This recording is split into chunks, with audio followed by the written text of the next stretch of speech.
Hello, this is my 2024 annual recap. For the past 4 years, I have been recording an annual summary or recap of everything I've learned or have done in the last year. And I started in 2020 in my car in a parking lot in my hometown. And now it's time for another recap. This year, I am coming to you from my new apartment in Upper East Side, New York City.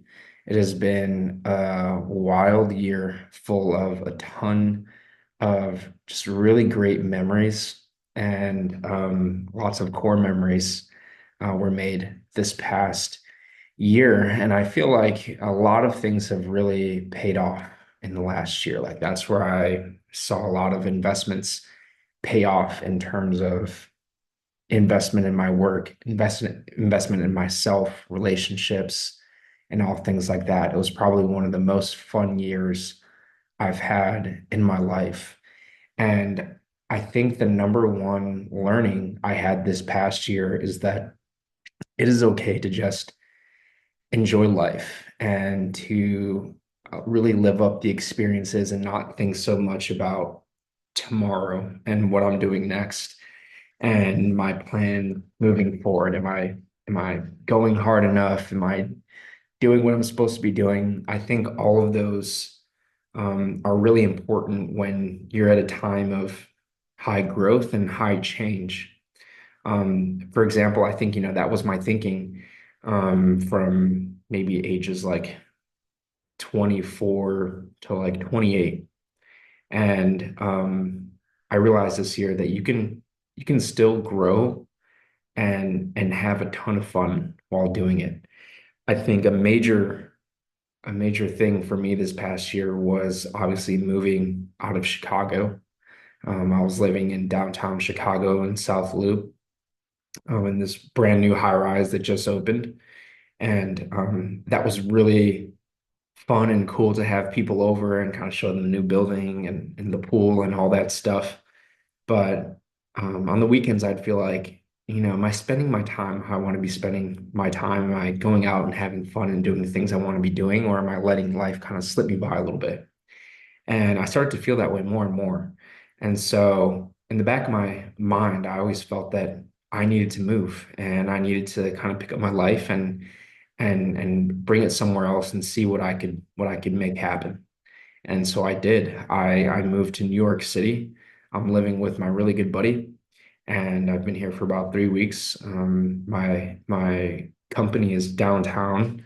Well, not downtown, it's in Flatiron, but kind of like close to financial district a little bit. But it has been incredible. And I think, looking back, this would be one of the times where I say that just completely changed the entire direction of my life. And, I've had a moment like that before, and that's when I first left my hometown. My life changed forever. It really forced me to grow up and kind of accelerate my independence and learn how to be an adult and take care of myself and all those things. And so now I've made, my big move, and I'm here in probably the greatest city in the world. I have a wonderful apartment, and I'm equally as grateful as I am excited for what's to come next. I think a lot of what it's taken to get here is just being fearless and realizing that anyone you cross paths with has dealt with rejection in some part of their life, and they are not, invulnerable to rejection and failure and all things like that, which means that you can be just as successful as they are, or even more. And I think that was one thing that was really holding me back was like, hey, everyone around me seems more qualified, better looking, all these things that I'm not. And that's just not the case. You have to start with your self-worth and really telling yourself, I deserve the best that life has to offer, and I will not settle for anything less than that. And once you start with that vision for yourself, every decision you make from that point on should align, and if you really want it, will align to that vision. And that's how people, I think, really live a life that's worth living. Is, they punch above their weight class, they play bigger, whatever you want to call it. It's those people you see on Instagram and social media being like, damn, that person really got after it. And they really, exceeded the expectation I had for them in my mind. And I told myself, like, I want to be one of those people. I want to be the ones who are constantly taking risk and pushing the limit. I want to push myself to my absolute limit. I was talking to the CEO of my company, which is a highly profitable company in New York. And I told him, hey, my perspective on life is that sometimes you have to push yourself to the absolute limit just to see how far you can go, just to see what you can accomplish or what you can do before you break. And I think a lot of people are scared of that. A lot of people are scared to put themselves in situations where they will get rejected. There's a high probability they will fail. And I start to develop an excitement, an appetite for those experiences because I know that afterwards, no matter how it goes, I will grow from that. And that's been my main sort of like central thread of waking thought in the past year is that I need to really go for it. And so that's what's helped me accomplish what I want to accomplish in the last year.